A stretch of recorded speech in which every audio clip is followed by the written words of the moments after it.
ऐलान के बाद गांडेय उपचुनाव के भाजपा प्रत्याशी दिलीप वर्मा ने दूसरे दिन शनिवार से इलाके में कैंपेनिंग भी शुरू कर दिया।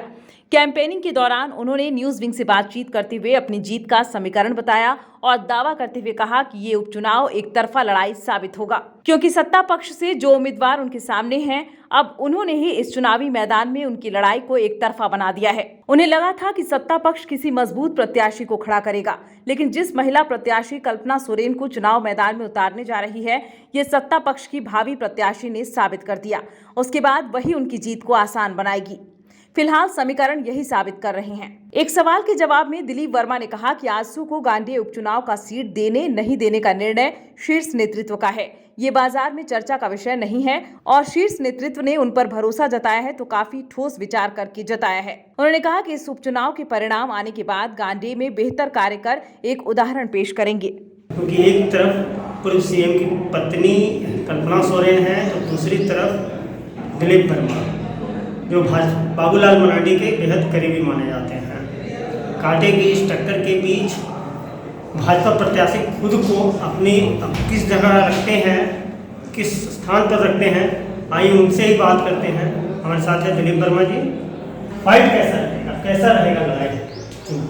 देखिए, इस बार का जो लड़ाई रहेगा, एक तरफा चुनाव भारतीय जनता पार्टी को बचेगा। आप पूछेंगे कि जो समीकरण है और जो क्षेत्र की मांग, उससे स्पष्ट दिख रहा है कि विपक्ष किस कैंडिडेट को उतारता है, किसको नहीं उतारता है।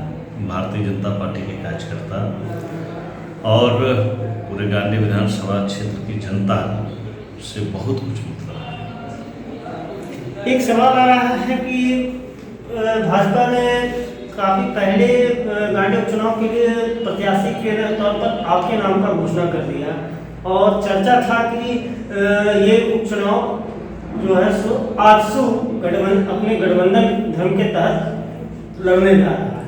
क्या लगता नहीं है कि कुछ थोड़ा मोड़ा समीकरण में कुछ गड़बड़ हो जाए अगर आजसू को? ये जो सवाल है, ये मेरा सवाल है। यह सब प्रदेश नेतृत्व और शीर्ष नेतृत्व गठबंधन किस दल का, किसके दल के साथ कौन से रहेंगे, नहीं मैं नहीं एकदम स्पष्ट होता है। और किस सीट को कौन सा अपने गठबंधन धर्म के या पार्टी के लोग लड़ेंगे, ये अपने शीर्ष नेतृत्व और प्रदेश नेतृत्व तय करता है। ये हमारे हमारे और आपके बीच की चर्चा है कि तो वही भाई प्रदेश में बैठे हमारे वरिष्ठ नेता, आजसू के वरिष्ठ नेता, ये सब मिल बैठ के आपस में तय करते हैं। ये हमारे आपके कहने सुनने बाजार में चर्चा करने इसका तो मतलब नहीं। अर्जुन बैठा जी के भी निर्दलीय चुनाव लड़ने की चर्चा है। वैसी कोई बात नहीं है। अर्जुन बैठा जी एक बहुत ही सुलझे हुए राजनीतिज्ञ हैं और जैसा कि आप सभी जान रहे हैं कि गठबंधन धर्म के तहत गिरिडीह लोकसभा सीट आजसू के खाते में गई है और ये नेतृत्व ने निश्चित रूप से तय किया, तब जाकर के गांडेय भारतीय जनता पार्टी का प्रत्याशी के तौर पे आप मुझे देख रहे हैं। और जैसा मैं कह सकता हूँ कि अर्जुन बैठा जी गठबंधन धर्म के साथ हैं, निष्ठावान कार्यकर्ता आजसू के हैं और जब वो निष्ठावान आजसू के लिए है तो स्वाभाविक रूप से जो पार्टी का दिशा तय होता है उसके साथ ही कार्यकर्ता सब चलते हैं। 6 महीने देखा जाए तो चंद महीनों के लिए अगर आप जीत कर आते हैं तो चंद महीनों के लिए ही आप विधायक बने, क्योंकि इसके बाद फिर विधानसभा चुनाव का भी घोषणा होना है, लोकसभा चुनाव के बाद चंद महीनों बाद। तो इन चंद महीनों में आप अपने विधानसभा क्षेत्र के लिए क्या ऐसा कुछ करेंगे कि दोबारा आपकी दावेदारी मजबूत हो और पार्टी आप पर भी भरोसा कर सके? देखिए, समय जरूर कर, लेकिन मैं इतना जरूर कह सकता हूँ कि अगर प्रतिनिधित्व करने वाला व्यक्ति में इच्छा शक्ति हो तो कम समय में भी बेहतर काम कर सकते हैं। अब रह गया अभी 6 महीना का समय, आप बता रहे हैं। हमारा इतने कम समय में जरूर यह प्रयास रहेगा कि बेहतर काम अपने क्षेत्र के लिए करें।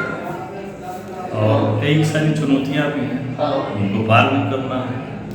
तो निश्चित रूप से हमें इस बात का विश्वास है कि मैं बहुत ज़्यादा तो नहीं, लेकिन एक मुखिया के तौर पर मैं अपने पंचायत का प्रतिनिधित्व कर चुका हूँ। आप मेरे अगर गांव गए होंगे तो मेरे मुखिया बनने के पूर्व और मुखिया बनने के बाद का जो कायाकल्प हमने करके दिखाया था, एक मुखिया से भी संभव नहीं था, लेकिन मेरे अंदर एक जोश, एक जुनून था कि अपने क्षेत्र का विकास करना, और वह जोश और जुनून अपने क्षेत्र का विकास करने के लिए आज भी जीवित है और उस मतदान से। क्या इस बात का हमेशा है कि आपके मामा जो विधायक रह चुके हैं पहले से, आप जमीन चले गए, कहीं से इनका आज तक कोई संगठन को खराब कर सकते हैं या ये कर सकते हैं? देखिए, अब जो दूसरे दल में उनके बारे में मैं विशेष कुछ चर्चा नहीं कर सकता। नहीं, इसलिए उनके अंदरूनी मामला है, रिश्ते अपने घरों में होते हैं। राजनीतिक क्षेत्र में जो जिस दल की राजनीति करते हैं और उसका नेतृत्व का जो दिशा निर्देश रहेगा वैसा वो लोग करेंगे।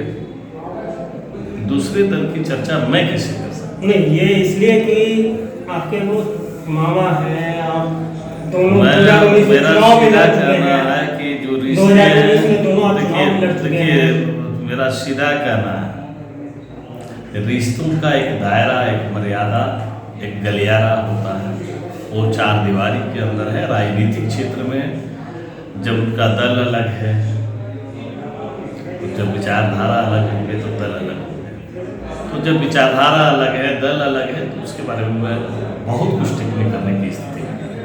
तो ये थे दिलीप वर्मा, गांडेर उपचुनाव के भाजपा प्रत्याशी हैं। 4 जून को क्या रहेगा इनके पक्ष में, ये तो 4 जून को ही पता चलेगा।